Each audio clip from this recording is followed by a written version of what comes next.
Salut à toutes et à tous et bienvenue, j'espère que vous allez bien. Je vous avais promis de revenir avec une surprise, avec un titre qui n'était pas, qui n'est pas encore sorti, puisqu'il sort demain le 17 janvier aux éditions Belfond. Il s'agit de Lectio Letalis de Laurent Philippari, qui est donc un nouvel auteur dans cette maison d'édition, et j'ai donc reçu le livre qui m'a été offert par la même maison.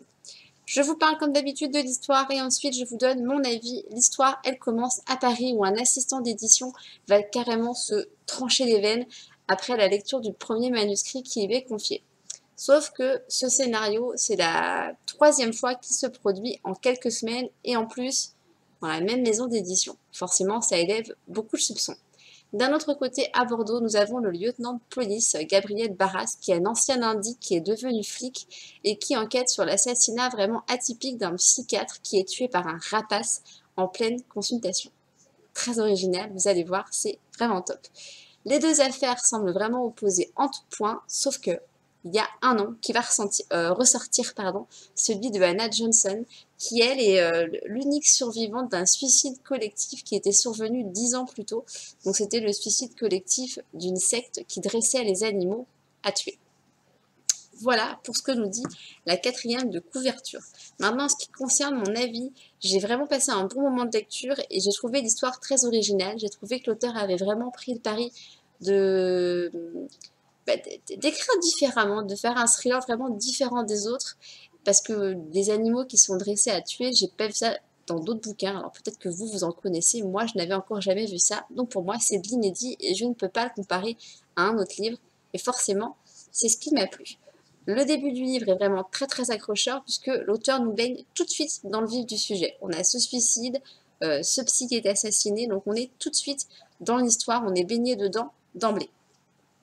Je me suis posé beaucoup de questions sur ce manuscrit, forcément ça interpelle pour que les personnes se suicident en le lisant. Je me suis dit, est-ce que je continue à lire? Est-ce que j'arrête? Non, je n'arrête pas, je continue, bien évidemment. Dans cette histoire, il y a un personnage que j'ai beaucoup aimé, c'est celui d'Anna. Je l'ai trouvée vraiment percutante, bluffante, très très attachante. Et puis je vais pas trop vous en dire, je vais pas vous parler de l'histoire, je veux vous laisser découvrir comme moi je l'ai découvert. Donc je ne vous en dirai pas plus sur elle.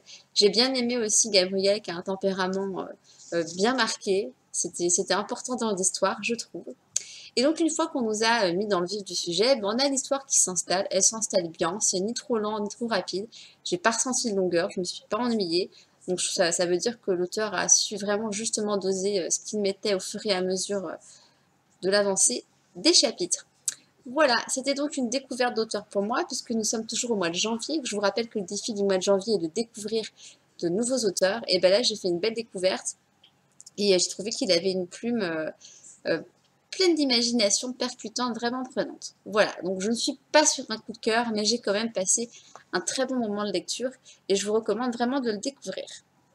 Voilà, ce sera tout pour aujourd'hui. N'hésitez pas à liker ma vidéo si elle vous a plu, à la partager autour de vous et à vous abonner à ma chaîne si le cœur vous en dit.